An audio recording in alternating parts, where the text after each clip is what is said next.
Well, this morning, we are just over the halfway point of going through the story. There's 31 chapters, and we are in chapter 16. And the story, for those of you who are visiting with us, the story is basically a broad, the story that Randy Frazee and Max Lucado put together is a broad, overarching story of the Bible. And basically, the Bible is not put in chronological order. If you look at the Old Testament, the first third of books are historical books, the middle section of books are poetry books, and the last section of the books are prophecy books. But Isaiah, which we'll be talking about, was actually a contemporary of the Kings. So if you look at as chronological the Bible, it actually isn't. So what the story does for us is put that all kind of into place and gives us this overarching story. The other thing we've talked about, the fact is that God has the upper story. He has a great plan. And our story, the lower story, kind of fits along the way. We see often in the Bible that our way often kind of goes this way and that way, but God's story always remains the same. His promises always remain to be true. As we launch into this message, I would like to highlight the fact that, again, Randy Frazee and Max Lucado were the people behind putting this together. And this morning, I would like to give particular attention or mention to Randy Frazee, whose own message on this particular chapter, chapter 16, provides the main structure for this message this morning. Now, you may be wondering, Pastor Duane, you're forgetting to tell me about what Bible passage I need to turn to. Well, I want to share with you, the challenge with the story is that in each of the chapters, Randy Frazee, Max Lucado have taken selected passages. And sometimes it is difficult to choose one passage. So this morning, if you would bear with me, all the passages are on the screen. And we're going to be looking at them throughout the message. I'm not going to read a passage at the outset. I hope you're okay with that. And if you would like to, you have your Bibles or your Bible apps on your phones, you can definitely look at these passages as we go through. So over these last few chapters, chapter 14, 15, 16, we've been looking at the nation of Israel, and we've been looking at the kings. There's an era during the reign or during the nation of Israel that were led by the kings. And the whole idea of having a king for us, of course, is rather foreign to us, right? We have the Queen Elizabeth. Canada is a monarchy. Queen Elizabeth, our monarch, isn't directly involved in our day-to-day affairs. She actually rather stays out of them. If you look at Brexit, the whole news about Brexit in Europe or in Britain, you rarely ever find the Queen saying anything.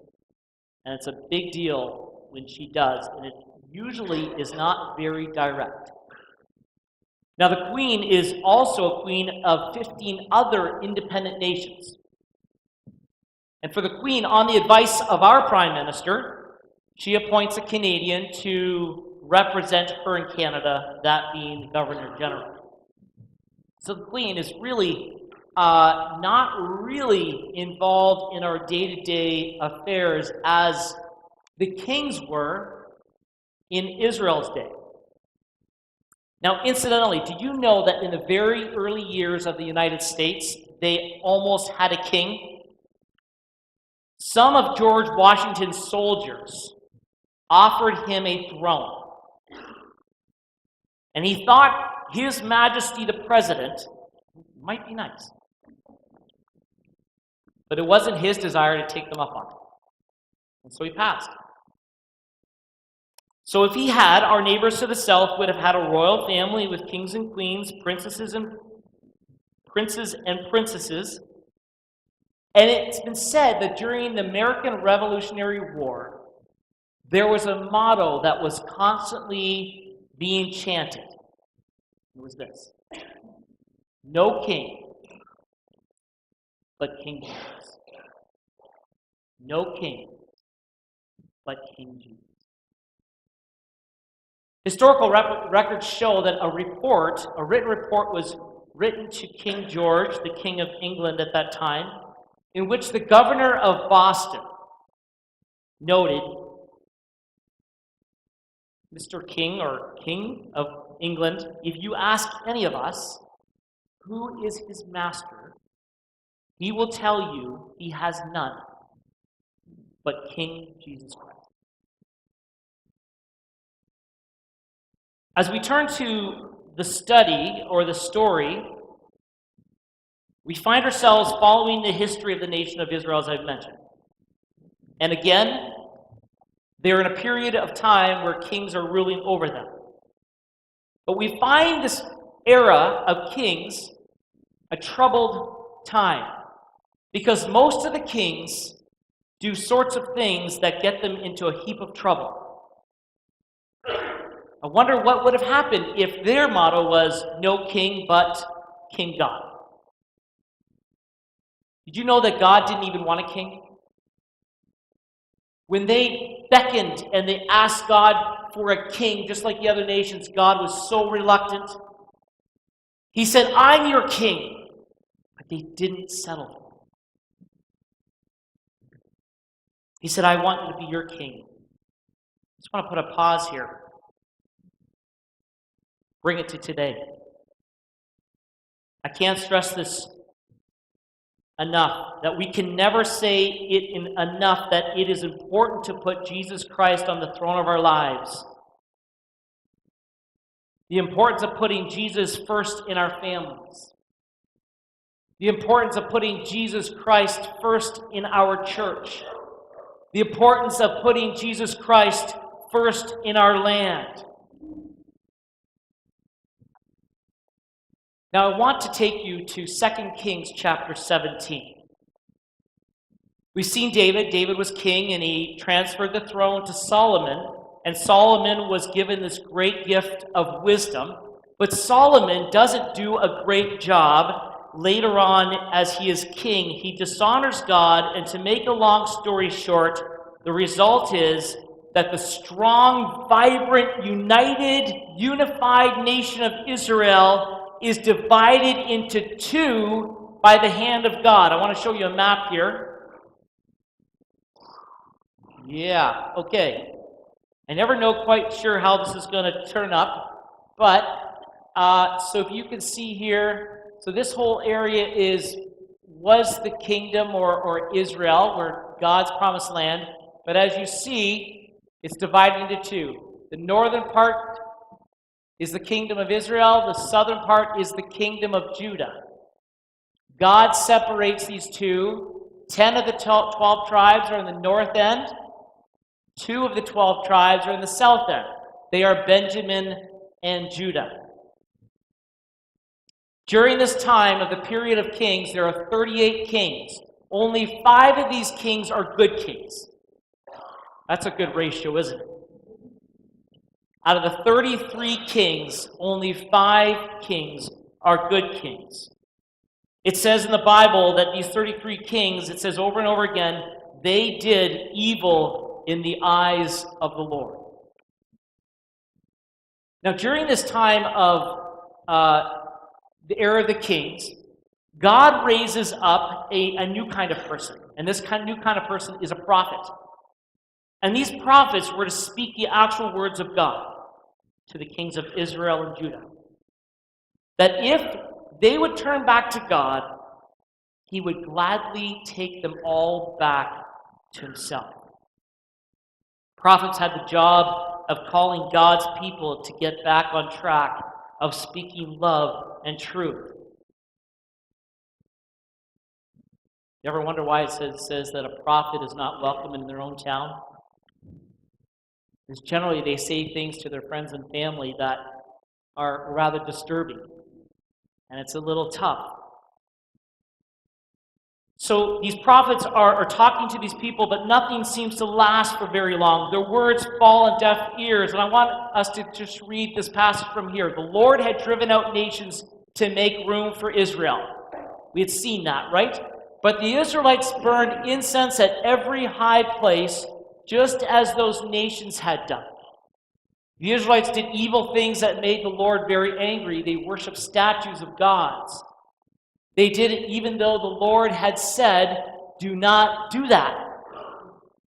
The Lord warned Israel and Judah through all his prophets and seers. He said, turn from your evil ways, keep my commands and rules, obey every part of the law. I commanded your people who lived long ago to obey it, and I gave it to you through my servants, the prophets. But the people wouldn't listen. They were as stubborn as their people of long ago had been. Those people didn't trust in the Lord their God. And this is what happens. So the Lord was very angry with Israel, and he removed them from the land. Only the tribe of Judah was left. He removed them from his presence, a big deal, and Judah's left, where we meet another king named Hezekiah. Hezekiah is one of the 5 good kings. How many kings total? 33. There's your math. 33. King Hezekiah, one of the 5 good kings. Okay? Hezekiah does what is right in the eyes of the Lord, and the Lord is with him. And as the story unfolds, we see Sennacherib, the king of Assyria. We go back here. Go way back here. Whoa. Okay. So the Assyrian Empire right here. God says that I leave the kingdom of Israel. I ban them from my presence. So what he does is he allows the Assyrian Empire to come and control all of this. And all of this kingdom is now assimilated into Assyrian culture. But the king of Assyria, Sennacherib, isn't just happy with this. He's ready to come and take over here. But he's going against Hezekiah, who is a good king. The king of Assyria hears that Hezekiah is not going to back down. And then he sends this. Sorry about this. He sends this. He sends the field commander and says to them, tell Hezekiah, this is what the great king, the king of Assyria says. Let's read this in yellow. On what are you basing this confidence of yours?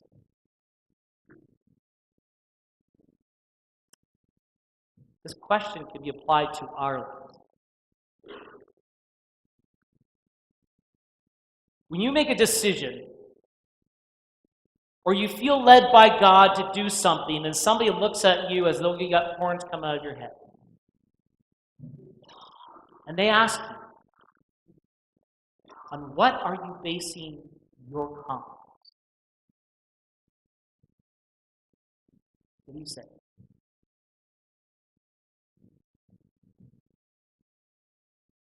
It really applies to us.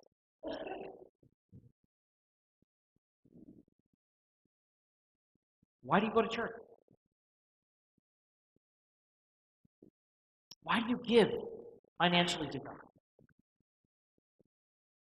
On what confidence are you basing your choices on? What would be your answer?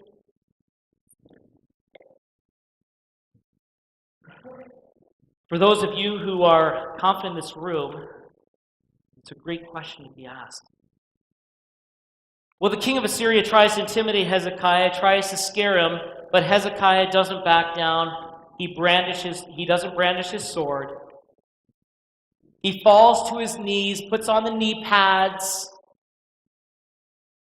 and he asks God to help him out. And God calls a person by the name of Isaiah. And I love this. This is going to be one of my favorite chapters in Isaiah. This is the calling of Isaiah. This is his commissioning. I want you to follow these words because, in a way, this very commissioning that takes place with Isaiah is exactly the pattern we follow. We follow our worship every Sunday morning.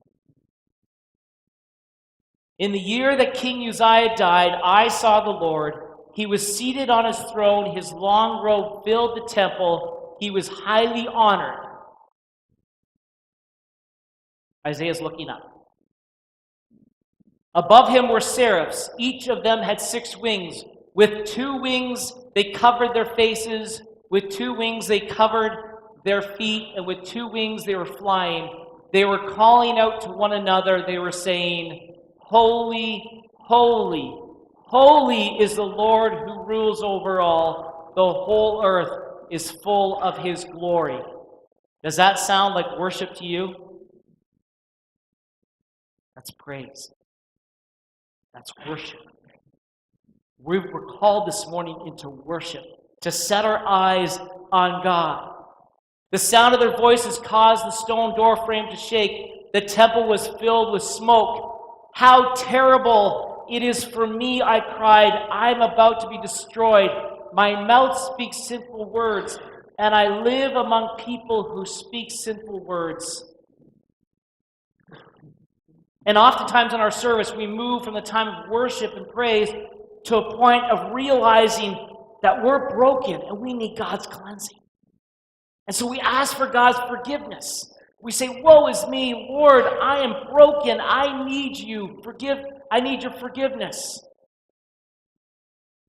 Isaiah says, now I have seen the King with my own eyes. He is the Lord who rules over all. A seraph flew over to me. He was holding a hot coal. He had used tongs to take it from the altar. He touched my mouth with a coal. He said, this has touched your lips. Your guilt has been taken away. Your sin has been paid for. That's the assurance that we hear. Then I heard the voice of the Lord. He said, who will I send? Who's going to go for me? Isaiah said, here I am. Here I am. Send me. So we hear the word of the Lord, and at the end of the service, God sent us. A beautiful picture of Isaiah's commissioning. So Isaiah sends a message to Hezekiah. He says, essentially on behalf of God, he's got your back, Hezekiah. And we're told in the story that one particular night, an angel of the Lord enters into the Assyrian camp right outside of Judah, and he takes out 185,000 soldiers. Hezekiah never lifts his sword. And the king of Assyria retreats back. But then God has another message for Judah. He says, Judah, Babylonian Empire is going to come, and they're going to come against you, and you're going to go into exile for 70 years. And Isaiah had the honor and privilege to share that wonderful bit of news. He said, you are going to go into exile for 70 years. You're going to be captured and deported because there are going to be kings that are going to follow Hezekiah that are not going to follow me. Now, the issue here, if you're following, is God keeps his promises, so this seems problematic. If both kingdoms are demolished and left, how is God going to keep his promises? Because he promised to David 400 years earlier that the Messiah would come through him, and David was of the tribe of Judah. Are you following this? I know a little bit. And if both kingdoms are gone,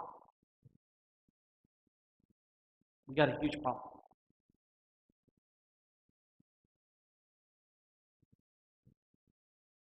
But God keeps his promises, and I love the fact that we see it again and again today in the baptism of water for Ethan. You see, God is a God who promises. He's made a promise to you.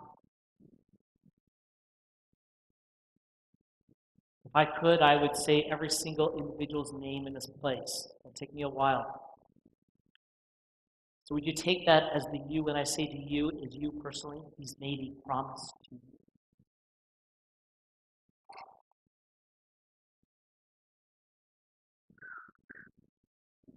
Can you say amen to that? Sometimes just to say it, we own it. We own it. We have to own it. He's made a promise to you. I'll never leave you nor forsake you.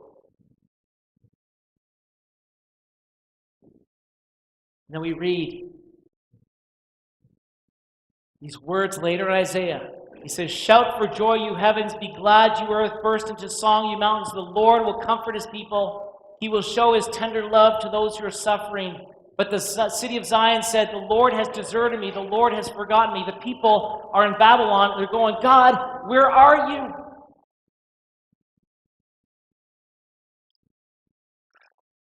God answers, Can a mother forget the baby who is nursing at her breast? Can she stop having tender love for the children who was born to her? Moms, grandmothers, she might forget her child maybe, but I'll never forget you. I have written your name on the palm of my hands. You see the language starting to shift? Isaiah is starting to shift the language, and he's starting to point us to the future.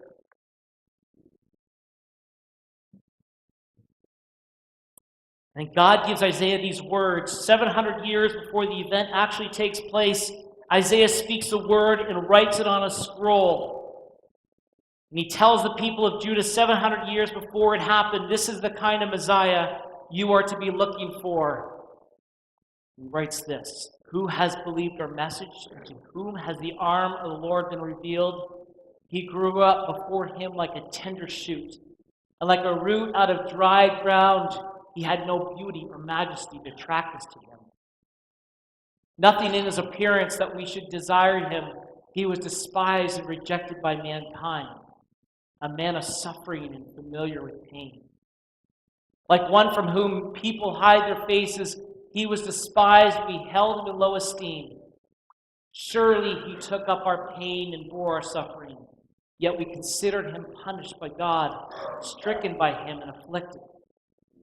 But he was pierced for our transgressions, he was crushed for our iniquities. The punishment that brought us peace was on him, and by his wounds we are healed." This is our story. This is our story. God's upper story, and he takes it, and he's now shifting, and he's looking forward down the road.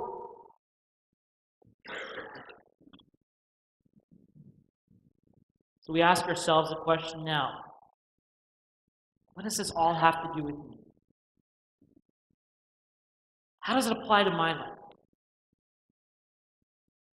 Perhaps the best thing is to go back to where we started. No king,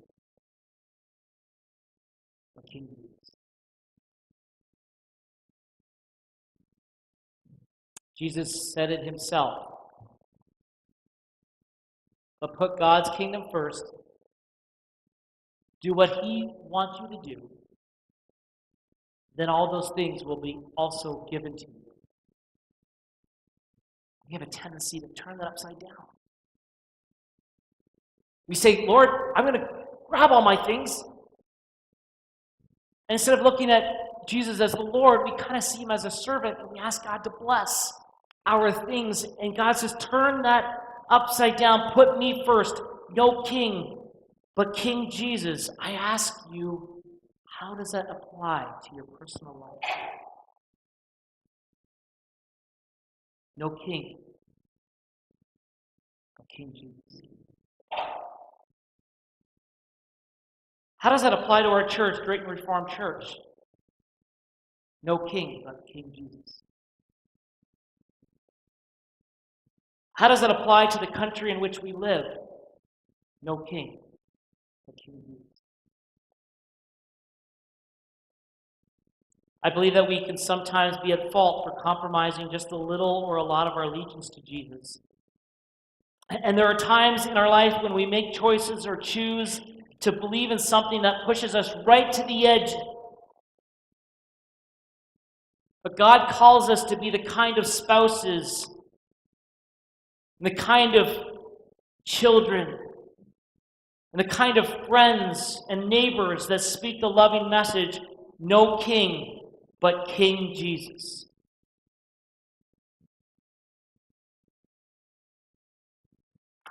And this is what Isaiah writes, that we all look forward to.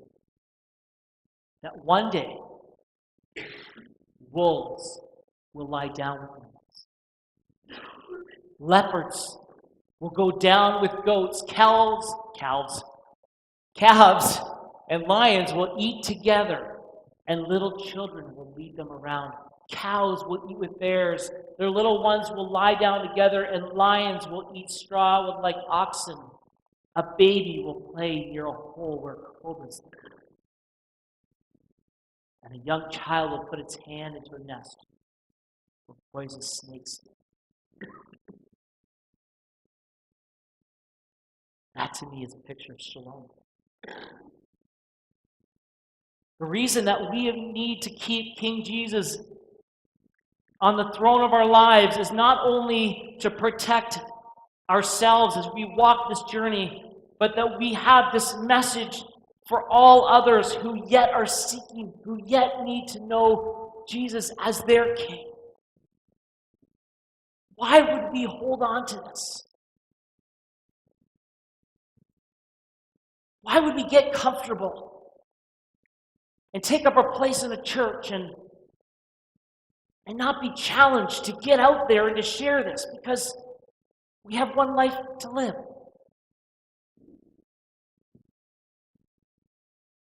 We've got this great message that when you put King Jesus on the throne of your life,